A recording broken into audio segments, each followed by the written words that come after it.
ইবনুল খাত্তাব তরবারি নিয়ে দরজায় দাঁড়িয়ে আছেন। ভেতরে আসতে দাও। উনি যদি শান্ত থাকে তাহলে আমরাও ওনার গায়ে আঘাত করব না, আর যদি বিশৃঙ্খলা করে তাকে হত্যা করব। আল্লাহু আকবার। সাফা পর্বতের ওখান থেকে কার আওয়াজ ভেসে আসছে? মনে হচ্ছে দারুণ কিছু ঘটেছে, তাই তারা মনের আনন্দে চিৎকার করছে। মোহাম্মদকে হত্যা না করা পর্যন্ত আমার জীবনে আনন্দ বলে কিছু নেই। আমার আব্বা, চাচারা আর গোত্রের প্রধানেরা এরা সবাই আমাকে পাঠিয়েছে যেন তাদেরকে ফিরিয়ে নিয়ে একটা উচিত শিক্ষা দিতে পারি। অনেক বাড়াবাড়ি করে ফেলেছো, দেখি তোমাকে এখন কে বাঁচায়। আমাদের ইসলামের মতে কিসের শব্দ হচ্ছে? ওমর ইবনুল খাত্তাব কুরাইশদের সঙ্গে কাবার প্রাঙ্গণে মারামারি করছেন। তিনি আমাদের নির্দেশ দিয়েছেন সবসময় সত্য বলার, বিশ্বস্ততা রক্ষার, আত্মীয়তা রক্ষার, প্রতিবেশীদের হক রক্ষার, সকল অবৈধ সম্পর্ক থেকে দূরে থাকার, পশুর রক্ত না পান করা, পাপ কাজ থেকে দূরে থাকা, ওয়াদা দিয়ে ভঙ্গ না করা, এতিমের টাকা আত্মসাৎ, সতী নারীদের অপবাদ না দেওয়ার। সর্বোপরি তিনি নির্দেশ দিয়েছেন এক আল্লাহর উপাসনা করতে, কোনো শরিক না করতে। সালাতের নির্দেশনা দিয়েছেন। আমরা আল্লাহ এবং আল্লাহর রাসূলের ওপর ঈমান এনেছি। আমরা বিশ্বাস করি আল্লাহ এক এবং আল্লাহর কোনো শরিক নেই। হারাম কাজ থেকে আমরা দূরে থাকি আর হালাল কাজকে আমরা গ্রহণ করি। আমাদের মানুষেরাই আমাদের ধর্মের কারণে আমাদের নির্যাতন করেছে যেন আমরা পূর্বপুরুষদের ধর্মে ফিরে যাই। এমনকি তারা এখনো চায় আমরা যেন আগের মতো পাপ কাজে লিপ্ত হয়ে যেমনটা তারা করছে। তাদের নির্যাতনের মাত্রা যখন ছাড়িয়ে গেল তখন আমরা আপনার ভূমিতে আশ্রয়ের জন্য হিজরত করেছি। আপনি আমাদেরকে নিরাপদ আশ্রয় দিয়েছেন।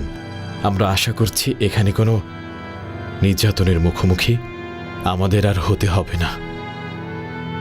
তোমরা ওই ব্যক্তির শেখানো বাণী আমাকে শোনাতে পারবে? অবশ্যই মালিক। তাহলে শুনি। বিসমিল্লাহির রহমানির রহিম।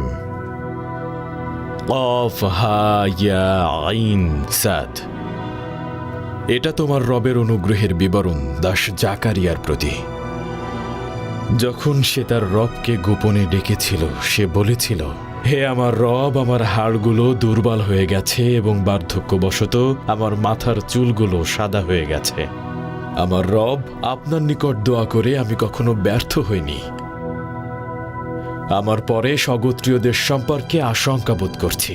আমার স্ত্রী তো বন্ধা, অতএব আপনি আমাকে আপনার পক্ষ থেকে একজন উত্তরাধিকারী দান করুন, যে আমার উত্তরাধিকারী এবং ইয়াকুবের বংশের উত্তরাধিকারী। তাকে পছন্দনীয় বানিয়ে দিন। আল্লাহ বলেন, হে জাকারিয়া, তোমাকে একটি পুত্র সন্তানের সুসংবাদ দিচ্ছি, তার নাম ইয়াহিয়া। ইতপূর্বে কাউকে আমি এ নাম দেইনি। সে বলল, হে রব, কিভাবে পুত্র সন্তান হবে? আমার স্ত্রী তো বন্ধা আর আমিও তো বার্ধক্যের শেষ পর্যায়ে পৌঁছে গিয়েছি। ফেরেশতারা বললেন, এভাবেই তোমার রব বলেছেন, এটা তোমার জন্য সহজ। আমি তো ইতপূর্বে তোমাকে সৃষ্টি করেছি, তখন তুমি কিছুই ছিলে না। সে বলল, হে আমার রব, আমার জন্য একটি নিদর্শন ঠিক করে দিন। তিনি বললেন, এটি নিদর্শন যে তুমি সুস্থ থেকে 3 রাত কারো সাথে কথা বলবে না। অতঃপর সে কুঠরি থেকে বের হয়ে তার সম্প্রদায়ের কাছে গেল এবং ইশারায় সকাল সন্ধ্যায় আল্লাহর প্রশংসা ও পবিত্রতা তাদেরকে বর্ণনা করতে বলল। হে ইয়াহিয়া, তুমি কিতাবটিকে দৃঢ়ভাবে আঁকড়ে ধরো। আমিই তাকে শৈশবে প্রজ্ঞা দান করেছি, তাকে স্নেহ, মমতা ও পবিত্রতা দান করেছি এবং সে মুত্তাকি ছিল। আর পিতামাতার প্রতি সে সদাই কখনোই দাম্ভিক কিংবা অবাধ্য ছিল না। আর তার উপর শান্তি, যেদিন সে জন্মেছে, যেদিন মারা যাবে, আর যেদিন তাকে জীবিত অবস্থায় ওঠানো হবে। বাণীগুলো শুনে যিশুর উপর অবতীর্ণ হওয়া পবিত্র বাণীগুলোর মতোই মনে হচ্ছে। তোমরা যাও, আল্লাহর শপথ, যতদিন আমার হেফাজতে আছো তোমাদেরকে শত্রুর হাতে তুলে দিব না। আপনার উপর রহমত বর্ষিত হোক দয়ালু রাজা।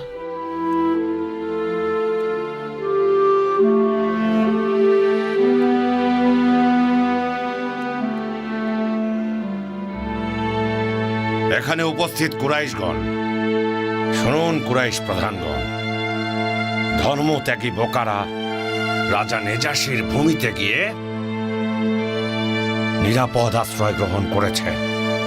উমর ইবনুল খাত্তাবও ইসলাম গ্রহণ করেছে। সে শক্তিশালী আর সাহসী, আদিগোত্রের সবাই তাকে মানে। ওদিকে হামজার মতো কুরাইশের সিংহ মোহাম্মদের পথে গিয়েছে। এই সব কিছু অবিশ্বাসীদের করেছে শক্তিশালী।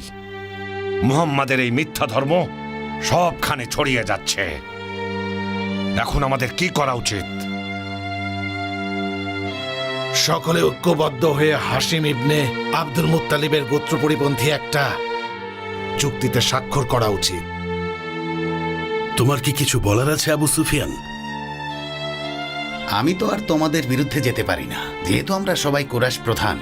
একটা চুক্তির মাধ্যমে আমরা এই সমস্যার সমাধান করতে পারি।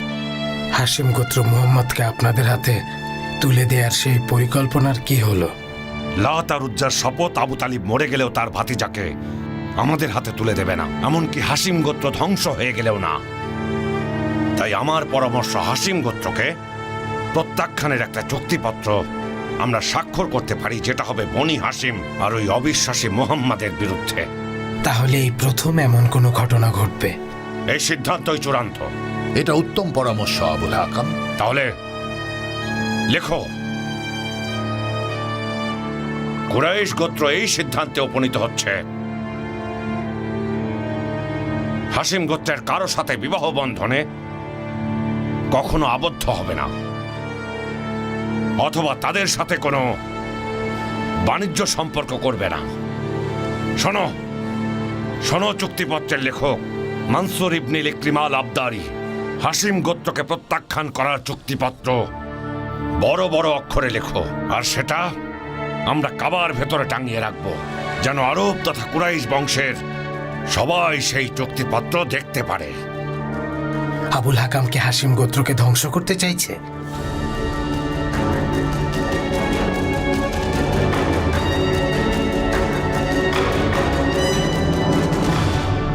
আমার কথা শুনুন মহান রাজা। তোমার আর কি বলার থাকতে পারে? আমরা মুসলিমেরা সত্য, এটা একদম পরিষ্কার, বুঝেছ? একটু শুনুন মালিক। তারা দাবি করে মরিয়মের পুত্র ঈসা হলো আল্লাহর দাস।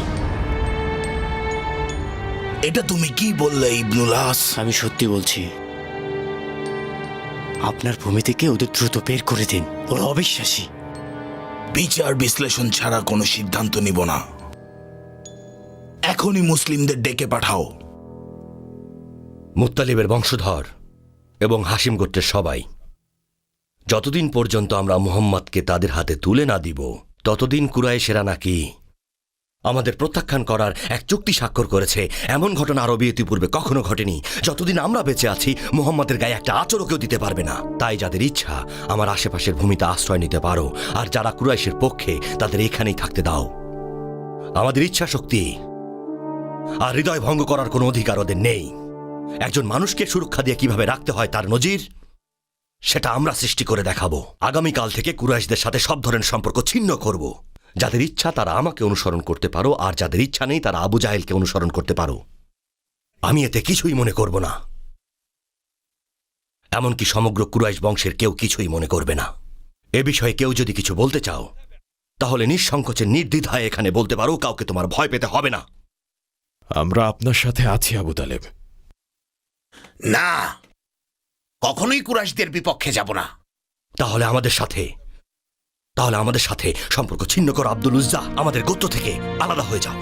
আজ থেকে তুমি সম্পূর্ণ একা। একা কিভাবে? কুরাইশদের বাদ দিয়ে হাসিম আর মুত্তালিবের বংশধর টিকে থাকতে পারবে? তাদেরকে তো খাবার আর পানি ছাড়া মরতে হবে। কোনো সামাজিক আর বৈবাহিক সম্পর্ক ছিন্ন করে টিকে থাকতে পারবে? সন্তানদের মৃত্যু দেখতে পারবে? কিভাবে? আমাদের বিপদের মুখে ঠেলে দিচ্ছ আবু তালিব।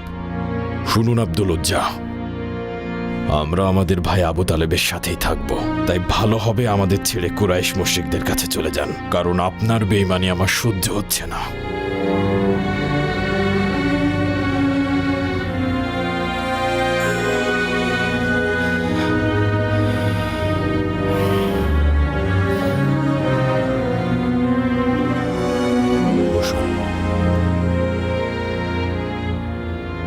তোমরা তো সবাই জানোই যে মোহাম্মদের মধ্যে আমরা সেই চিহ্নগুলো খুঁজে পেয়েছি, যে চিহ্নগুলো আমাদের প্রিয় নবী মুসার মধ্যে আমরা অনেক আগেই সেগুলো খুঁজে পেয়েছিলাম। আল্লাহর কাছে তার থেকে অধিক প্রিয় পাত্র আর কেউ নেই।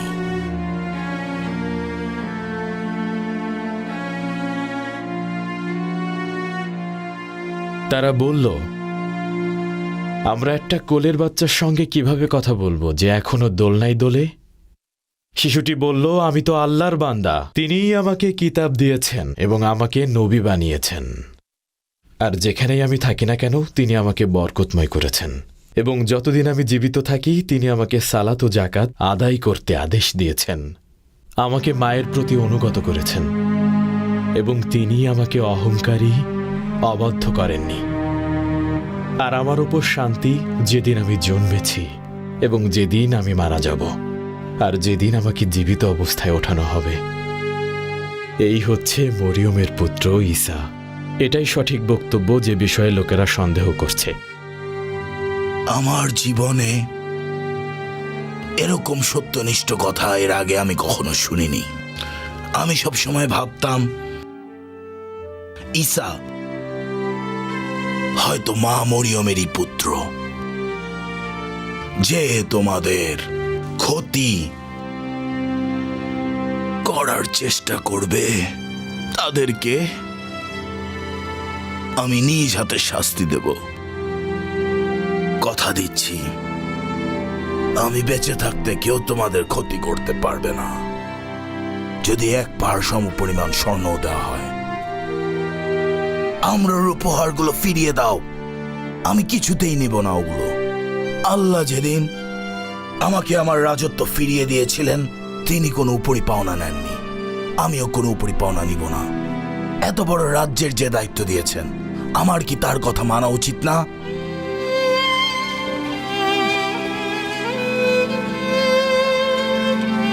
কি করছেন এসব কুরাইশের মুশরিকেরা? আল্লাহর রাসূল আর হাশিম গোত্রের সাথে এসব কি করছেন? আল্লাহর শাস্তি থেকে আপনাদের মুক্তি নেই। উসামা, আমার কাছে আসো, আমার বুকে আসো বাবা। আল্লাহ আমাদের যেন সবসময় রাসূল আর হাশিম গোত্রের পাশে থাকার তৌফিক দেন। আল্লাহ নিশ্চয়ই ওনাদের উপযুক্ত শাস্তি দেবেন। চলো।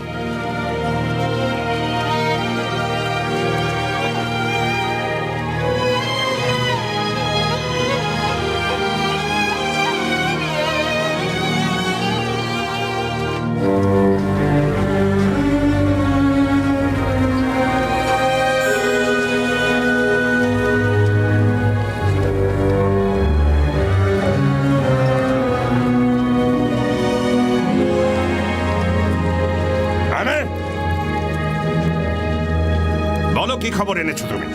বলো, তাড়াতাড়ি বলো আমাকে।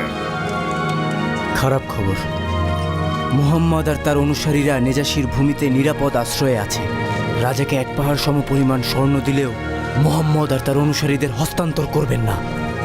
জানতাম এমন কিছুই ঘটবে। ওয়ালিদ ইবনুল মুগিরাকে কোথায় পাবো? তাকে সভাকক্ষেই পেয়ে যাবে।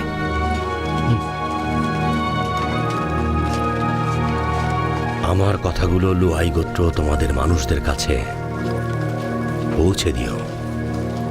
বিশেষ করে আজকে যারা কাবি গোত্রের প্রতিনিধিত্ব করছো, তোমরা কি জানো না আমরা মুহাম্মদকে নবী হিসেবে পেয়েছি যেমন করে মুসা আলাইহিস সালামকে পেয়েছিলাম। মুহাম্মদ এমন একজন ব্যক্তি যাকে সবাই ভালোবাসে। আল্লাহর কাছে ওর চেয়ে অধিক প্রিয় আর কেউ নেই। যে চুক্তিপত্র লেখা হয়েছে তার জন্য আল্লাহর গজব নেমে আসবে। তাই মৃত্যু তোমাদের কাছে আসার আগেই জেগে ওঠো, না হলে যে কখনোই পাপ করেনি সেও পাপী হিসেবে গণ্য হবে। মনে রাখবে, মিথ্যেবাদীদের কথায় কখনোই কান দেবে না তোমরা। বহু বছরের ভালোবাসা আর বন্ধুত্ব ভুলে আত্মীয়তার সম্পর্ক নষ্ট করো না তোমরা, কখনোই না। মোহাম্মদকে রক্ষায় আমাদের সবাইকে একত্রিত হয়ে কাজ করতে হবে। ওকে দেখে রেখো, কোনোভাবেই ওকে শত্রুদের হাতে তুলে দিও না। পবিত্র কাবার শপথ করে বলছি, মুহাম্মদকে আমরা কখনোই আপনাদের হাতে তুলে দেব না। আমরা হার মানি না। আমরা কি হাশেমের পুত্র না, যিনি নির্দেশ দিয়েছিলেন? তোমরা তাহলে যুদ্ধ করতেও প্রস্তুত?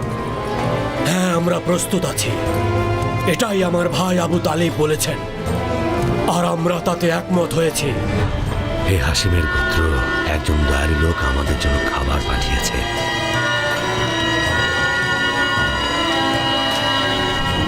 আল্লাহর প্রিয় নবী রাসূলুল্লাহ সাল্লাল্লাহু আলাইহি ওয়াসাল্লাম আপনাদেরকে নির্দেশ দিয়েছেন কুরাইশ এবং তাদের মূর্তিদের কোনো রকম অভিশাপ বা গালমন্দ না করতে। ওটা আল আকনাস বিন সুরাইক না? হ্যাঁ, আল্লাহর শত্রু। হ্যাঁ, আল্লাহর শত্রু, যাদের ব্যাপারে মহান আল্লাহ তাআলা তার পবিত্র বাণীতে বলেছেন। মহান আল্লাহর কাছে আমি একটাই দোয়া করি, হে রহিম, নেজাশ গোত্র যেন তাদের শত্রুদের একেবারে হারিয়ে দিতে পারে।